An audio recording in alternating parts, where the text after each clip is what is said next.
After the experience of the bad first issue, here is Wolfman, the Beast They Are, number 2.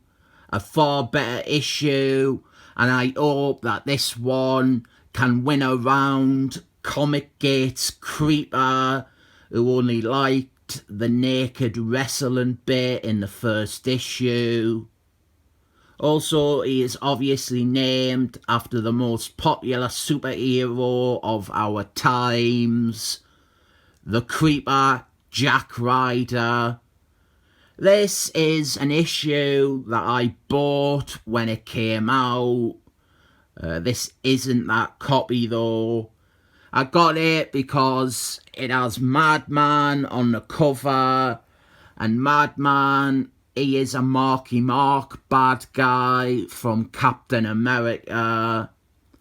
All the covers for this series are by Ryan Itchums, and I'll be honest, I didn't really like how Ryan Itchums draws Wolfman.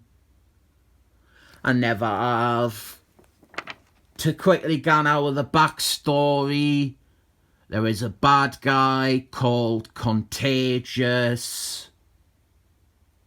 And we begin with a scene where Wolfman, he is back at the Excellent Men's base, and he is having Smurf look into the chemical that Contagious was using to make him have an acid trip.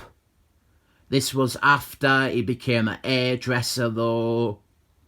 And Smurf, he is written really well in this book.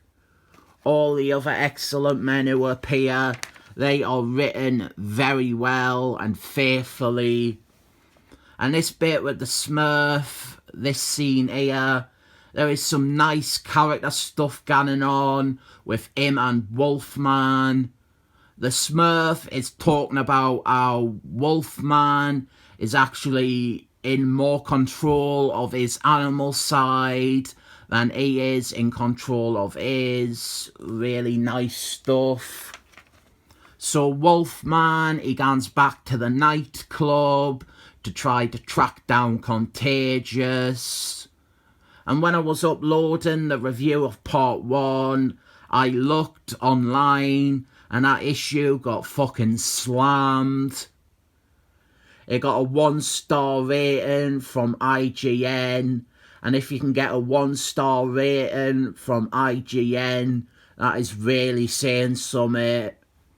But all these negative reviews of issue 1, they all centred on that one bit, or they were being deliberately single-minded. Nearly all of them were complaining that Wolfman has another series. None of them pointed out some of the more positive points. And as such, I think my review of the first issue stands out as the most comprehensive review of Wolfman, the Beast They Are, on the internet.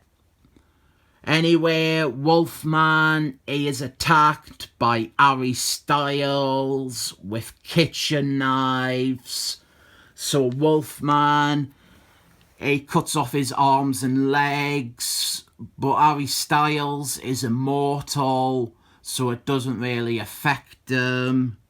And then Wolfman, he is confronted with Madman, and we, the readers, we are introduced to this character by him having removed his eyeballs and thrown them down in front of Wolfman.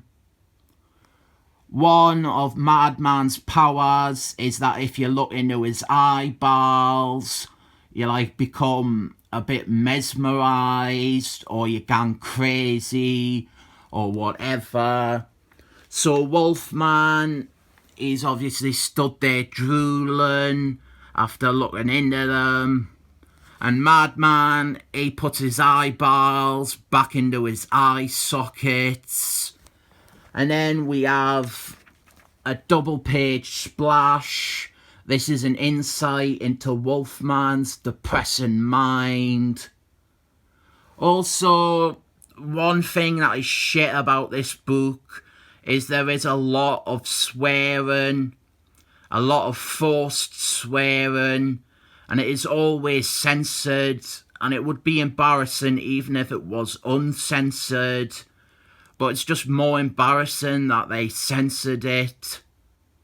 Like, you already have a parental advisory on the cover, you already have graphic violence, you already have a character taking his eyeballs out of his eye sockets. I didn't think the swearing would add out at all, but who are you protecting from the swearing words? Who is picking this up and being protected from even the words shit or bitch, but not being offended by eyeballs? And our here is the O. So Wolfman, he dismembers Madman with his claws, and then he decapitates both Harry Styles and Madman. And then we have Mortigan Goth, Immortalist. He suffers a pretty cringe redesign here, but this is another one of them glorious, obscure characters from Continuity that this book drags up. Immortalist, he starred in a 4-issue miniseries in the early 90s. It was one of Marvel's many attempts to ape Vertigo, and his original series is really good, but he never appeared after it until this. He is written well again, it is faithful to the character, just this all redesign sucks. The story of Immortalist is that he was a 14th century fella who lost a game of chess with Spider-Man's best friend, Satan, and he was forever damned.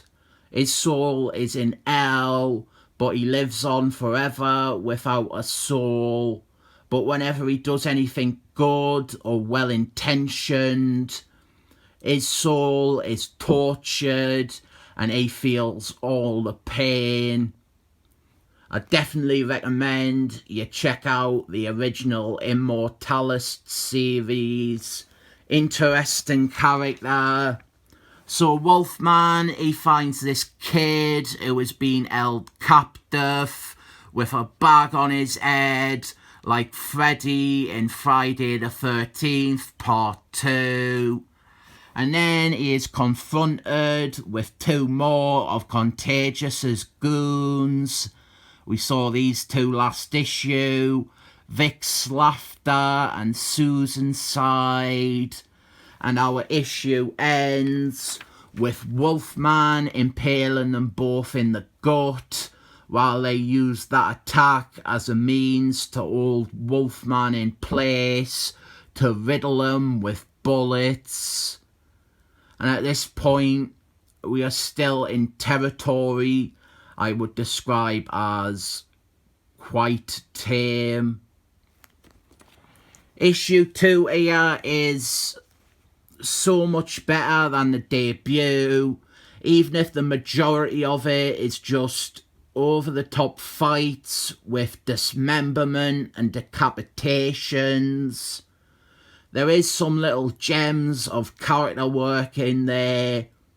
The stuff with Smurf and the beginning scene, the bit with Mortigan Goth.